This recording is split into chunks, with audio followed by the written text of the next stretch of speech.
હું પંડ્યા આરતી આપ જોઈ રહ્યા છો સ્પાર્ક ટુડે ન્યૂઝ। વડોદરા શહેરમાં સમાવિષ્ટ ઉંડેરા ગામમાં કે જ્યાં ઘણા વર્ષોથી ઝૂંપડપટ્ટીમાં લોકો રહે છે ત્યારે તે દબાણો છે તે વડોદરા મહાનગરપાલિકાની ટીમ દ્વારા દબાણો દૂર કરવામાં આવ્યા છે। અનેક જગ્યાએ જે વિસ્તારોમાંથી જે દબાણો દૂર કરવાની કામગીરી પાલિકા દ્વારા ચલાવવામાં આવે છે તેવી જ રીતે વડોદરા શહેરમાં સમાવિષ્ટ ઉંડેરા ગામમાં પણ પાલિકાની ટીમ દ્વારા સપાટો બોલાવવામાં આવ્યો છે અને જે દબાણો છે તે દૂર કરાયા છે। આ જોઈ શકો છો વડોદરા મહાનગરપાલિકામાં સમાવેશ ઉંડેરા ગામ। જ્યારે ઉંડેરા ગામમાં સમાવેશ કર્યો ત્યારે આજ વડોદરા મહાનગરપાલિકામાં વિકાસના કામો એક બી કરવામાં નહીં આવે ત્યારે આજ પ્રજાના વેરા ઉઘરાવીને તે બિલ્ડરોને પધરાવી દીધેલા છે। જ્યારે આજ ઝુંપડપટ્ટીના લોકો 1988 થી રહેલા ત્યારે ગ્રામ પંચાયતે 3 વાર ઠરાવ પાસ કરેલા છે। તો કેમ આ લોકો એવી રીતે તોડવામાં શું રાજકમલ બિલ્ડરના જમીન આપી દીધેલી છે? જો તટસ્થ તપાસ કરવામાં આવે તો કઈ ને કઈ રાજકમલ બિલ્ડર દ્વારા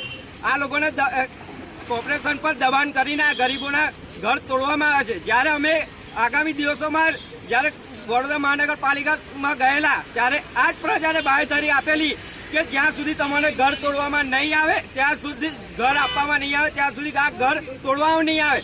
પણ આજ તંત્ર કોઈ બિલ્ડરના ઇશારાથી આ ગરીબ પરિવારને ઘર નહીં આપ્યા પણ ઘરની છત છીનવવા આવ્યા છે।